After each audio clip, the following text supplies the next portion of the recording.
আমি যদি এখন আপনাদেরকে জিজ্ঞাসা করি কার জীবনে কোনো পাপ নাই, এমন ব্যক্তি হাত জাগিয়ে দেখান।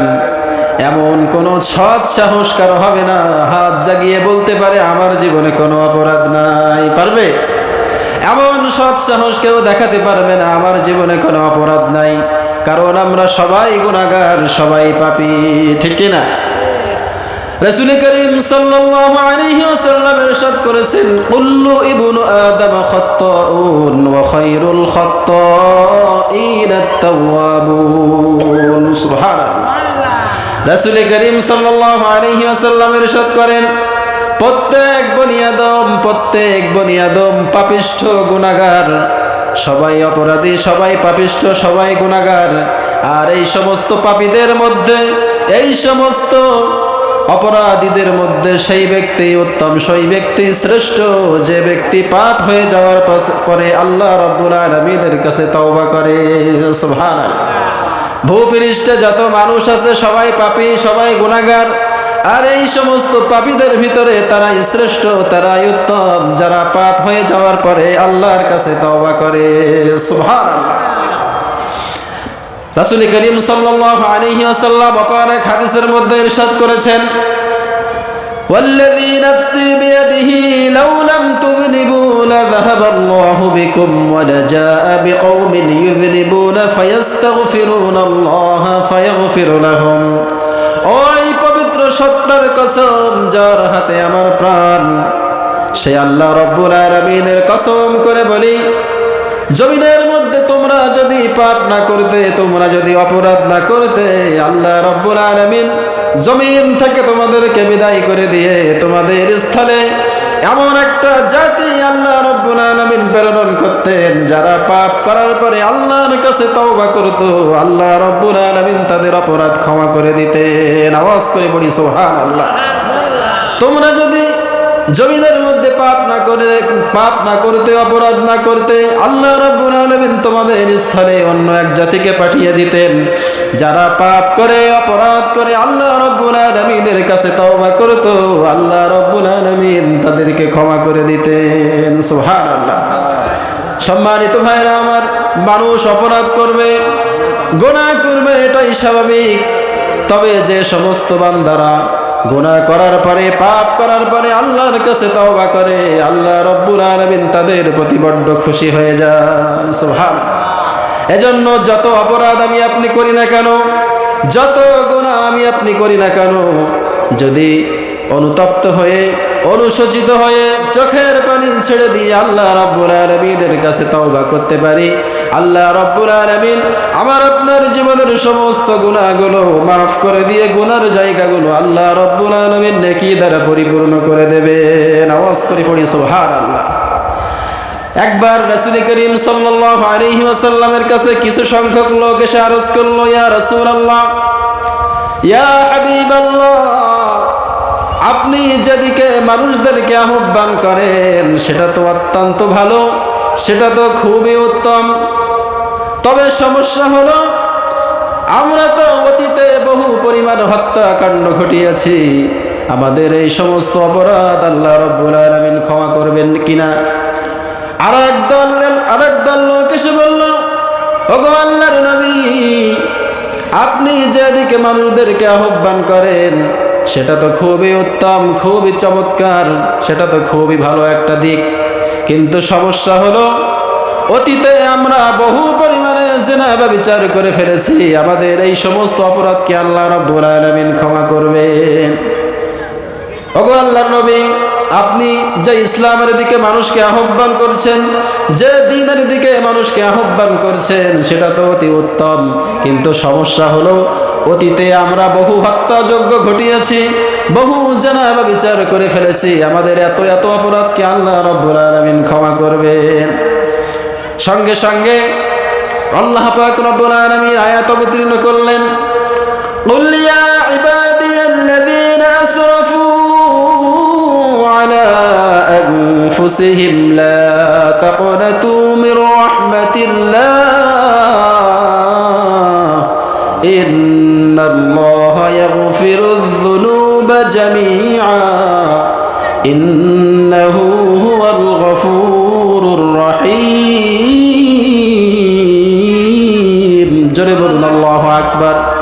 আল্লাহ পাক রব্বুল আলামিন ঘোষণা করে দিলেন, ও আমার নবী, আপনি মানুষের মাঝে ঘোষণা করে দিন আমার এই কথা, আমার বান্দারা, তোমরা যারা নিজেদের নফসের উপরে জুলুম করেছো, গুনাহে যারা জর্জরিত হয়ে গেছো, সারা জীবনটা যারা পাপের সাগরে হাবুডুবু খেয়েছো, তোমরা আল্লাহ পাক রব্বুল আলামিনের রহমত থেকে নিরাশ হয়েও না, আল্লাহ পাকের রহমত থেকে বঞ্চিত হয়েও না, বরং তোমরা আল্লাহ রব্বুল আলামিনের কাছে যদি ক্ষমা ইস্তেগফার করতে পারো, আল্লাহ রব্বুল আলামিনের কাছে যদি তওবা ইস্তেগফার করতে পারো, ক্ষমা প্রার্থনা করতে পারো, আল্লাহ রব্বুল আলামিন তোমাদের সমস্ত পাপ রাশিকে আল্লাহ রব্বুল আলামিন ক্ষমা করে দিবেন।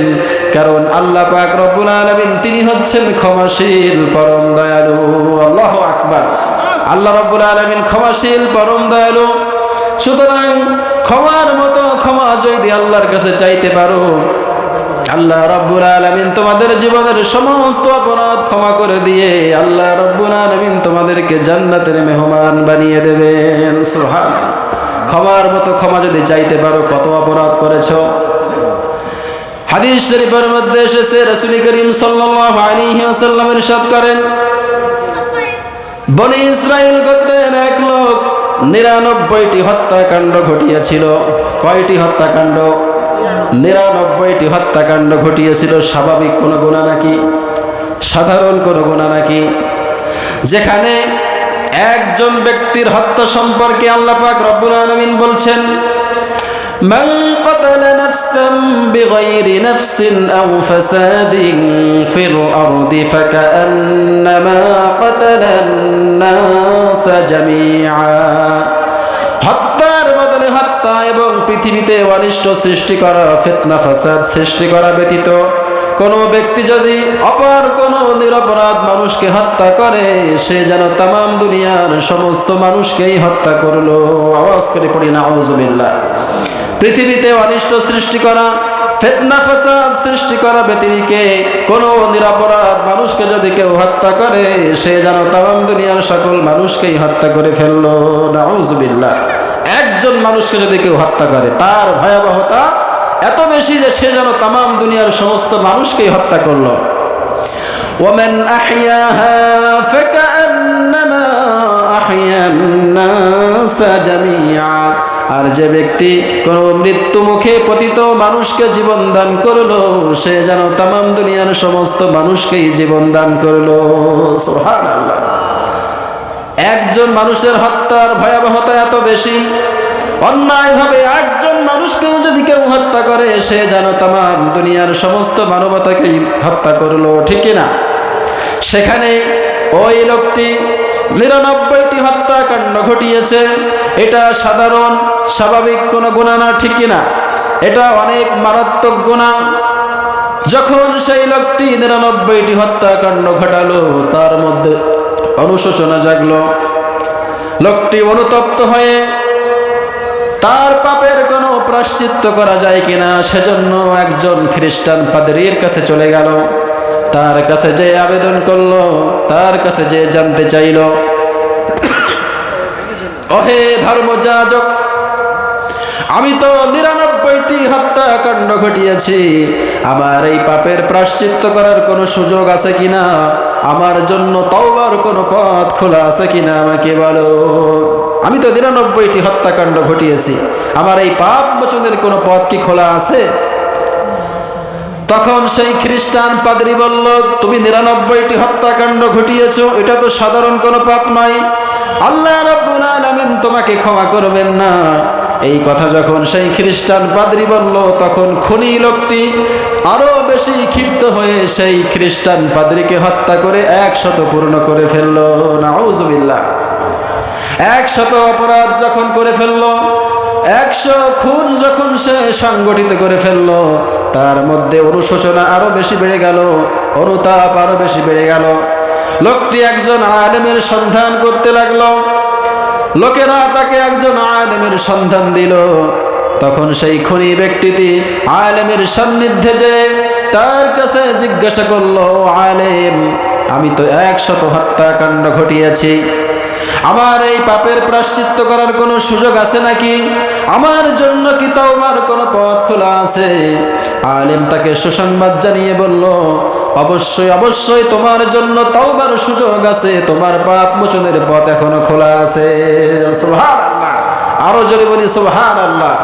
তবে সমস্যা হলো, তুমি যে এলাকায় থাকো সেই এলাকার মানুষগুলা ভালো না, তুমি সেই এলাকা ত্যাগ করে অন্য ভালো এলাকায় চলে যাও, অমুক ভালো এলাকায় চলে যাও, সেখানে সব মানুষদের সঙ্গে জীবনযাপন করতে থাকো, তাহলে তুমি পাপ মুক্ত থাকতে পারবে। আল্লাহ রাব্বুল আলামিন তোমার অপরাধ ক্ষমা করে দিয়ে তোমাকে জান্নাতের মেহমান বানিয়ে দেবেন। সুবহানাল্লাহ। লোকটি সবেমাত্র ভালো হওয়ার মানসিকতা নিয়ে আল্লাহ পাক রব্বুল আলামিনের কাছে তওবা করার নিয়তে আল্লাহ রব্বুল আলামিনের কাছ থেকে তার অপরাধ ক্ষমা করে নেওয়ার মানসিকতা নিয়ে লোকটি ভালো হওয়ার উদ্দেশ্যে যখন নিজ এলাকা অতিক্রম করে সামান্য কিছু দূরে গেল, সঙ্গে সঙ্গে সাইয়্যিদিনা জিবরাইল আলাইহিস সালাম তার রূহটা কবজ করে নিয়ে গেল। সুবহানাল্লাহ। হযরতে আজরাইল আলাইহিস সালাম তার রূহটা কবজ করে নিয়ে গেল। আজরাইল আলাইহিস সালাম যখন রূহটা কবজ করে নিয়ে গেল, তখন রহমতের ফেরেশতারা এসে হাজির, আযাবের ফেরেশতারা এসেও হাজির। আযাবের ফেরেশতারা বলছে, এই লোকটি 100 হত্যাকাণ্ড ঘটিয়েছে, সাধারণ কোনো অপরাধী না, এর রূহটা আমরা নিয়ে যাব। রহমতের ফেরেশতারা অভিযোগ করলো, সে তো ভালো হওয়ার মানসিকতা নিয়ে এইমাত্র ঘর থেকে বের হয়েছে, ভালো কাজ করার মতন সুযোগ সে এখনো লাভ করেনি, সুতরাং তার নিয়তের ওসিলায় আমরা তার রূহটাকে আমরা নিয়ে যাব, রহমতের ফেরেশতা আমরা নিয়ে যাব। সুবহানাল্লাহ।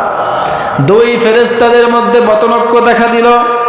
আল্লাহ রাব্বুল আলামিনের পক্ষ থেকে ফয়সালা আসলো যে আমার বান্দা যে এলাকায় শেষ নিঃশ্বাস ত্যাগ করেছে, ইন্তেকাল করেছে, সেখান থেকে জমিনকে পরিমাপ শুরু করো। যদি এই ব্যক্তি ভালো এলাকার নিকটবর্তী থাকে তাহলে রহমতের ফেরেশতারা তার রূহ নিয়ে যাবে, আর যদি মন্দ এলাকার নিকটবর্তী থেকে থাকে তাহলে আযাবের ফেরেশতারা তার রূহ নিয়ে যাবে। জমিন পরিমাপ করা হলো, লোকটিকে ভালো এলাকার নিকটবর্তী পাওয়া গেল।